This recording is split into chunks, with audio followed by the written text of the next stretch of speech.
Welcome to एडुजोस में आप सभी लोगों का स्वागत है। दोस्तों आज 17 अगस्त 2022 है। आरआरबी ग्रुप डी का एग्ज़ाम जो है वो शुरू हो चुका है आज से और शिफ्ट 1 और 2 की परीक्षा ख़त्म हो चुकी है। तो शिफ्ट 2 के जो क्वेश्चन हैं वो हम यहाँ पर देखेंगे। इससे पहले शिफ्ट 1 के क्वेश्चंस मॉर्निंग में आपको उपलब्ध कराया गया था। अगर आपने वो वीडियो नहीं देखी है तो डिस्क्रिप्शन में हमने लिंक दिया है, वहाँ से आप उसे देख सकते हैं। तीनों शिफ्ट के जो क्वेश्चन हैं वो हमारे एंड्रॉयड एप्लीकेशन पर पीडीएफ के रूप में आपको मिल जाएगा। तो सारे क्वेश्चंस को एंड्रॉयड एप्लीकेशन पर जा कर के ज़रूर देखें। और यहाँ पर हम लोग अभी सेकेंड शिफ्ट के क्वेश्चंस देखेंगे, ठीक है। फर्स्ट शिफ्ट में एक क्वेश्चन याद रखिएगा, एक क्वेश्चन पूछा गया था, जैन धर्म के जिन शब्द का जो अर्थ है वो क्या होता है। तो उसका अर्थ होता है जीतने वाला। ये एक सवाल था, इसको हमने ऐड किया है बाद में। अब हम लोग शिफ्ट 2 के क्वेश्चंस देख लेते हैं जो आज आरआरबी ग्रुप डी में पूछे गए हैं। देखिए एक सवाल था, योजना या किसी ऐप से संबंधित कि उस ऐप को या योजना को बसवराज बोम्मई ने लॉन्च किया था। तो पूछा है कि वो किस राज्य के मुख्यमंत्री हैं। आंसर हो जाएगा कर्नाटक। नेक्स्ट क्वेश्चन पूछा गया है, पीएच का फुल फॉर्म क्या होता है। तो पीएच का फुल फॉर्म होता है पोटेंशियल ऑफ हाइड्रोजन। क्या होता है? Potential of hydrogen. अब हो सकता है आपसे किसी भी चीज़ का पीएच मान पूछा जाए, जैसे कि जल का पीएच मान क्या है, ठीक है, रक्त का पीएच मान क्या है, इसी तरह से दूध का पीएच मान क्या है। ऐसे कई सारे सवाल हैं जो आपसे अब पूछा जा सकता है, ठीक है। तो इसको ध्यान रखिएगा। इसके अलावा अमरकंटक से कौन सी नदी निकलती है, ये एक सवाल पूछा गया है। नर्मदा और सोन, ये दोनों नदी जो है वो अमरकंटक पहाड़ी से निकलती है। इसके बाद देखिए नेक्स्ट क्वेश्चन है, कार्बन का अपरूप। तो कार्बन का जो अपरूप है वो क्या है? वो है हीरा, ग्रेफाइट, कोयला, कोक और चारकोल। ये सभी जो है क्या है? कार्बन के अपरूप हैं। इसके बाद एक सवाल है, 2021 का द्रोणाचार्य पुरस्कार संध्या गुरुंग को किस खेल के लिए दिया गया है। देखिए इसमें एक जनरल कैटेगरी होता है और एक लाइफ टाइम कैटेगरी होता है। दोनों में ही 5-5 लोगों को दिया गया है, ठीक है। तो वो पूरी लिस्ट एक बार देख लीजिएगा, क्योंकि अब जब शुरुआत हुई है द्रोणाचार्य पुरस्कार की, तो इसके अलावा अब राजीव गांधी जो खेल रत्न पुरस्कार, जिसको मेजर ध्यानचंद पुरस्कार अब कहा जाता है, तो वो भी आपको याद रखना है। इसके अलावा अर्जुन पुरस्कार किसको किसको दिया गया, किस कैटेगरी में, वो सब आपको याद रखना पड़ेगा। तो संध्या गुरुंग को बॉक्सिंग की फील्ड में जो है वो ये पुरस्कार दिया गया है।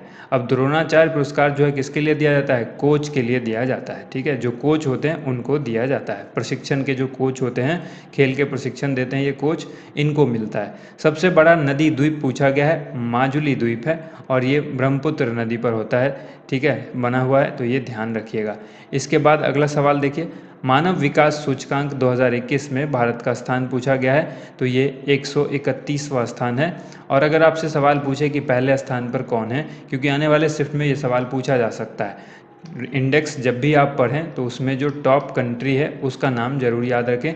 तो टॉप पर यानी पहले स्थान पर कौन है? पहले स्थान पर है नॉर्वे। अनुच्छेद 279A ये पूछा गया है कि ये किससे संबंधित है। तो देखिए जीएसटी परिषद से संबंधित है ये। अनुच्छेद 279A के अनुसार संविधान संशोधन जीएसटी परिषद केंद्र एवं राज्य सरकार का संयुक्त मंच होगा, ये बतलाता है।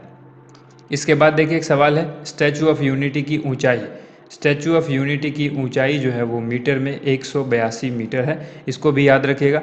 अनुच्छेद 51 किस भाग में आता है? तो भाग 4A के अंतर्गत आता है अनुच्छेद 51। इसके बाद देखिए महिलाओं के लिए पंचायत समिति में आरक्षण, अगर ये सवाल पूछा गया है तो पंचायत समिति में आरक्षण महिलाओं के लिए 1/3 होता है, यानी 1/3 होता है, ये आप याद रखेंगे। अनुच्छेद 48A क्या है? राज्य सरकार को निर्देश देता है कि पर्यावरण की सुरक्षा और उसमें सुधार सुनिश्चित करे तथा देश के वनों एवं वन्य जीव की जो है वो रक्षा करे। निजामुद्दीन औलिया की दरगाह के बारे में पूछा गया है, तो ये नई दिल्ली में स्थित है। इसके बाद देखिए अगला सवाल है, विटामिन B12 का रासायनिक नाम क्या है? तो विटामिन B12 का रासायनिक नाम है साइनोकोबालामिन। इसके बाद बुझा हुआ चूना, तो इसको हम लोग कैल्शियम हाइड्रोक्साइड बोलते हैं। और अगर इसका सूत्र आप देखें तो उसको हम लोग इस फॉर्मेट में लिखते हैं, CaOH का होल ट्वाइस। ये क्या है? बुझा हुआ चूना है, यानी कैल्शियम हाइड्रोक्साइड है। इसके बाद देखिए फ्लेमिंग के बाएं हाथ का नियम पूछा गया है कि इसमें अंगूठा जो है वो क्या होता है? बल को दर्शाता है। उंगली जो है वो चुंबकीय क्षेत्र और विद्युत धारा को दर्शाती है। तो ये आप ध्यान रखेंगे, इससे संबंधित सवाल पूछा गया। दर्पण सूत्र से कई सवाल पूछे गए हैं। दर्पण से मॉर्निंग में भी सवाल पूछा गया था और इस बार भी पूछा गया है। तो दर्पण से संबंधित जितने भी प्रश्न हैं, यानी जो फॉर्मूला है दर्पण का, वो आप याद रखिएगा। ठीक है। अब उसमें लेंस के भी जो सूत्र है, यानी ये प्रकाश चैप्टर जो है, लाइट चैप्टर है, इससे ये सारे सवाल पूछे गए हैं। तो लाइट चैप्टर के सारे सवाल आप अच्छी तरह से याद रखिएगा, काफ़ी सवाल इसमें पूछे जा रहे हैं। अच्छा, एक सवाल आपसे मैं पूछ रहा हूँ, लेंस की क्षमता का जो मात्रक है उसको हम लोग क्या कहते हैं और उसको किस चीज़ से डिनोट करते हैं? तो लेंस की क्षमता का जो मात्रक होता है वो होता है डायोप्टर, और इसको हम लोग डी से डिनोट करते हैं। नेक्स्ट क्वेश्चन देखिए, राहुल गांधी जो है वो कहाँ से जो है चुनाव जीते थे? तो राहुल गांधी की लोकसभा सीट जहाँ से वो चुनाव जीते थे वो जगह है केरल में, वायनाड जगह है। ठीक है। निकट दृष्टि दोष या मायोपिया किस लेंस से दूर किया जाता है? निकट दृष्टि दोष में क्या होता है? जिस व्यक्ति को दूर की चीज़ नहीं दिखाई देती, ठीक इसका उल्टा होता है। अगर निकट दृष्टि दोष है तो उनको दूर की वस्तु नहीं दिखाई देगी, और अगर दूर दृष्टि दोष है तो उसको निकट की वस्तु नहीं दिखाई देगी। और इसको आप अच्छी तरह से याद रख सकते हैं। निकट दृष्टि दोष में जो है क्या लगेगा, कौन सा लेंस लगेगा? अवतल लेंस।